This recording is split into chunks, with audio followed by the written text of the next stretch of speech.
So ayun, dumating na nga yung in-order kong battery cellphone sa cellphone ng anak ko mga friends.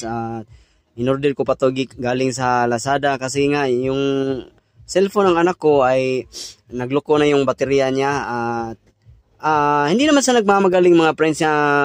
Itong battery cellphone pag nasiraan ng cellphone ngayon mga friends, mahirap na kasing bumili ngayon. Ayan, bago na yan. Mahirap na kasing bumili ngayon ng bagong cellphone kasi medyo may kamahalan din. Ang battery ang model pala nito ay Vivo Y91i. Yun yung bago pinakita ko.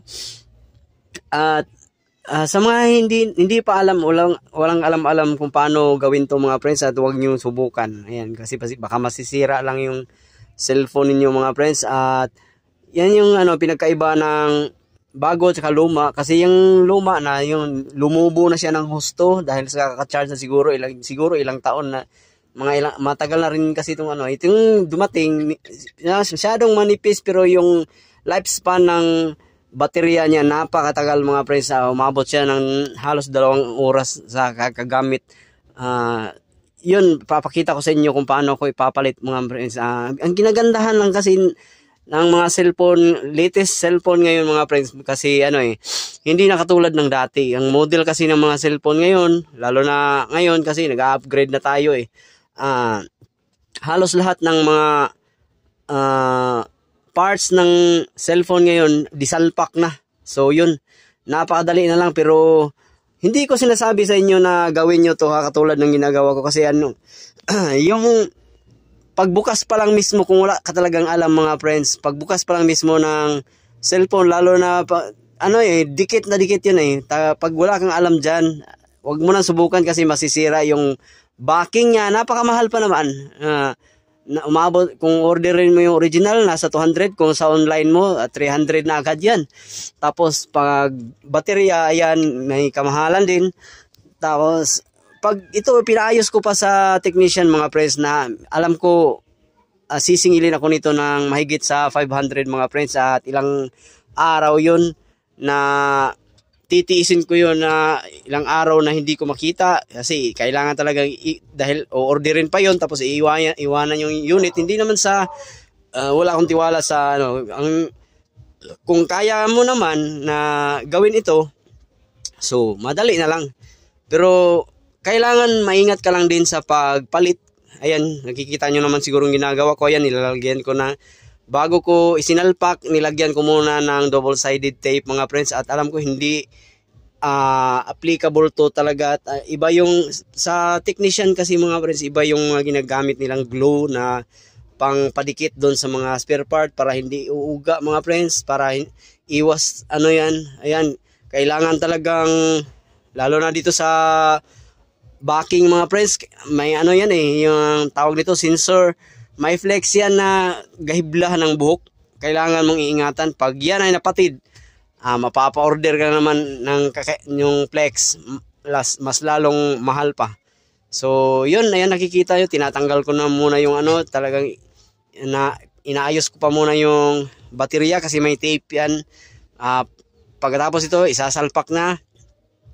So yun, ulitin ko lang, pag wala kayong idea sa mga ganitong gawain mga friends, wala kayong alam, huwag nyo nang subukan mga friends. Pero mas maganda ang yung may alam. Yun nga sinasabi nila, kasi kung pag mga ganitong troubleshoot mga friend, kasi considered as troubleshoot na rin to Kung wala kang alam nito, ay ang mangyari, bibili ka ng bago. Hindi naman lahat ng panahon kaya nating bumili ng bago, lalo na ngayon. Pasok ka na, kaya minabuti kong mag-order na ng bagong baterya. Kasi dati nung kami nag-aaral, hindi pa naman uso yung GC, yung group chat. Ngayon kailangan talaga ng mga anak natin na may magkakaroon ng cellphone mga friends, kasi may mga GC na yan, na may mga yung mga yung mga concern yung mga teacher doon sa mga kahit yung nakikita agad yun sa mga parents, sa mga anak natin, kung ano man yung mga assignment na naipaparating nila, yung pahabol kumbaga. So yun, lalo na pag mga meetings, ayan yung ikinaganda pag mayroong GC. Dati wala kasing cellphone dati eh. Kaya yun, advance na tayo ngayon. Kaya kailangan natin, sa ayaw natin sa gusto, kailangan nating bilhan ng cellphone yung ating mga anak kasi mahirap yung mapag-iwanan yung mga anak natin mga friends at hindi makakasabay sa mga kaklase nila. May mga cellphone na rin eh, kahit Android lang yan. Importante din sa kanila yan, magagamit nila sa kanilang pag-aaral, sa bilang gagawin ng calculator, monitoring na din sa mga parents sa kanilang mga anak kung halimbawa matagal ang pag-uwi. Yun yung kainaman pag may cellphone mga friends, at hindi na natin kailangan pumunta pa dun sa school ng mga anak natin. At kung kailangan sunduin, ayun, yun yung doon, yung connection, kumbaga may connection pa rin tayo sa mga anak natin mga friends. Kahit hindi natin sila nakikita, namomonitor natin kung ano yung mga ginagawa nila. So yun, at dito sa cellphone mga friends, ingat lang din tayo dahil alam naman natin social media napaka-selan mga friends, lalo na sa mga kabataan.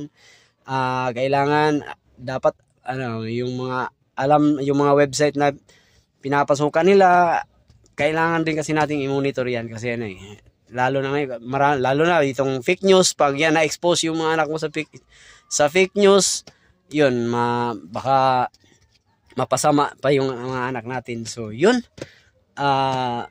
medyo natagalan ako dito sa nito mga friends pero kailangan na talagang i-set up ng mabuti mga friends kasi mahirap na naman uli magtanggal nito. Mas mabuti na yung dikit na dikit, kapit na kapit yung baterya mga friends para hindi na naman mag-troubleshoot.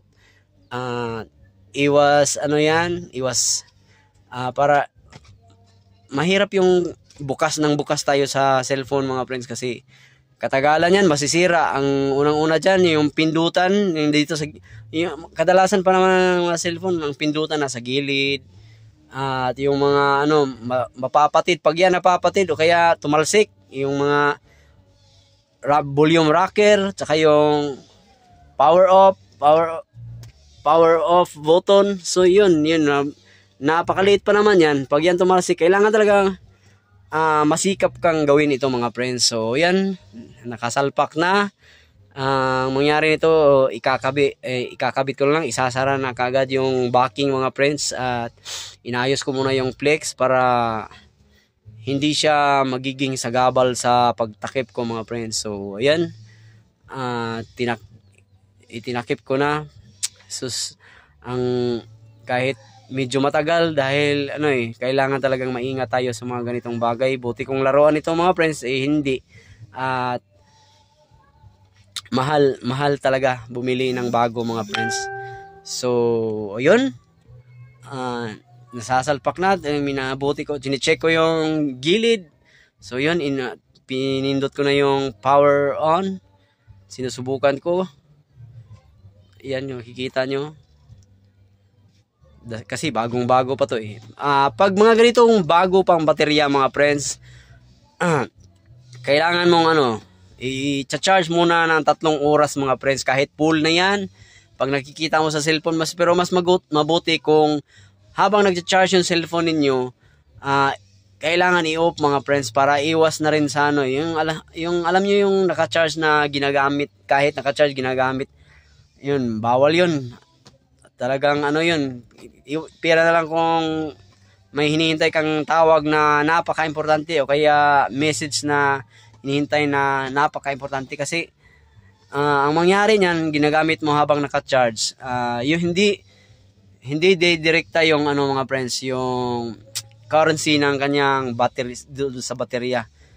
Kumbaga mag-aagawan yung baterya tsaka yung unit ng cellphone mo mga friends. At mangyari niyan, hindi matagal full, mag-iinit yung cellphone. Ayan, awa ng Diyos mga friends, nakikita nyo naman naka-on na. Ayan, at natutuwa naman yung anak ko mga friends na nag-on na uli, balik yung cellphone niya kasi ilang buwan din itong nakatingga mga friends kasi yun nga, lumubo ng husto, tapos nasisira pa yung backing niya mga friends kasi iba pala yung chemical sa baterya. Kumbaga may butas na kasi itong baterya mga friends, at saka yung liquid na lumalabas dun sa baterya bumubutas talaga ng plastic. Plastic naman yung back cover, kaya yun nabubutas. Akala ko lang, kumbaga alam niyo naman siguro yung yung plastic pag yung napapalapit dun sa yung ang tawag dito, apoy. Yun yung nangyari mga friends, pero konting spot lang naman na nasisira. So yun,